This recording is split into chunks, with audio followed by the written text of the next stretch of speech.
অসম লোকসেৱা আয়োগৰ ঘোষিত ফলাফলত ডিগবৈৰ 6গৰাকীৰ সফলতা অৰ্জন ক্ৰমে বাপাপুঙৰ বিথপী গগৈ বাবাপুং অইলফিল্ড গেটৰ ঋষভ ফুকন বাপাপুঙৰ বিথপী গগৈয়ে অসম অসামৰিক সেৱাত তৃতীয় স্থান ঋষভ ফুকনে অসম অসামৰিক সেৱাত 32 সংখ্যক স্থান জ্যোতিনগৰৰ অপৰাজিতা গন্ধিয়াই অডিট অফিচাৰ হিচাপে বাপাপুঙৰ খনিকৰ দীপামণি খনিকৰ বাপাপুঙৰ দিনমণি খনিকৰ অডিট অফিচাৰ হিচাপে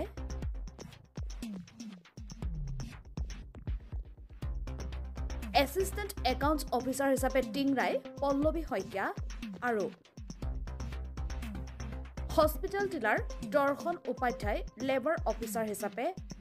সফলতা অৰ্জন কৰিবলৈ সক্ষম হৈছে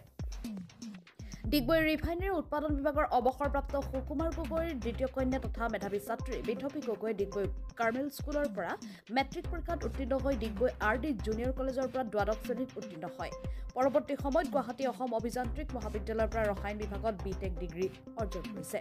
ডিগবৈৰ বাপাপুং অঞ্চলৰ নিবাসী বিথপীৰ সাফল্যত পিতৃ-মাতৃৰ লগতে সমগ্ৰ ডিগবৈবাসী উৎফুল্লিত ডিগবৈৰ পৰা Nitumoni Saikia report public TV Assam তাই যিখিনি কষ্ট কৰিলে সেইখিনি তাই সাৰ্থক হ'ল বুলি ভাবিছোঁ মানে তাৰপিছত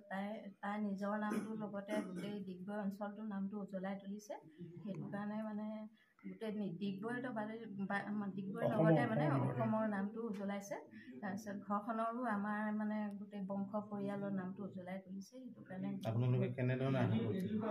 মানে কিবা এটা হ'ব সেইটো মই আশা কৰিছিলোঁ তাই কষ্টখিনি চাই পিনে মানে তাই যিমান কষ্ট কৰিছিলে মানে সেইটো কাৰণে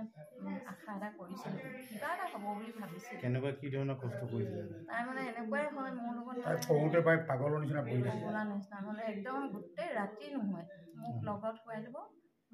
কিবা এটা মানে হ'লে মা মই বুলি ক'ব লাগিব মানে তাই গোটেই ৰাতি নহয় ৰাতিপুৱা 2 ঘণ্টা শুৱা আকৌ উঠিব মোৰ মানে কাজিয়া হৈ যায় তই ইমানকৈ কৰিলে তই কি হবি বুলি কওঁ ঘৰৰ একমাত্ৰ নেকি নহয় তাই বায়েকেও দিছিলে কিন্তু বায়েকে হেৰি মানে তাইৰো অলপমান কিবা এটা হ'ল আৰু তাই বায়েকজনী দুজনী ঠিক ডিগবৈবাসী বাপাপুংবাসী আৰু অসমবাসীৰ কাৰণেও হেৰিয়াত থাকিল আপোনালোকে আশা কৰিছিল নে এনেকুৱা এটা মই প্ৰায় আশা কৰিছিলোঁ তেনেকুৱা যেনেকৈ তাই কষ্ট কৰিছে পাপা বোলে তুমি মোৰ এই 15 মিনিটৰ পাছত উঠাই দিবাচোন বা 10 মিনিটত উঠাই দিবা প্ৰায় ক'লে মানে ঘৰত থাকিল আপোনালোকৰ সহযোগ কেনেকুৱা আছিলে আমি যি বিচাৰিছিলোঁ তাকে দিছিলোঁ এনে পঢ়া শুনা কেনেকুৱা কিমান সময়ত হৈছিল পঢ়া শুনা তাই মানে হোৱাটো খুব কম তাই দিনো বহিয়ে থাকে মানে এই যে শুৱে 15 মিনিটকৈ পাপা মোক উঠাই দিবা আৰু 15 মিনিটৰ পাছত তেনেকৈ উঠাই দিছিলোঁ মই আপোনালোকে আশা কৰা মতে পালে আশা মোক কৰা মতে পালে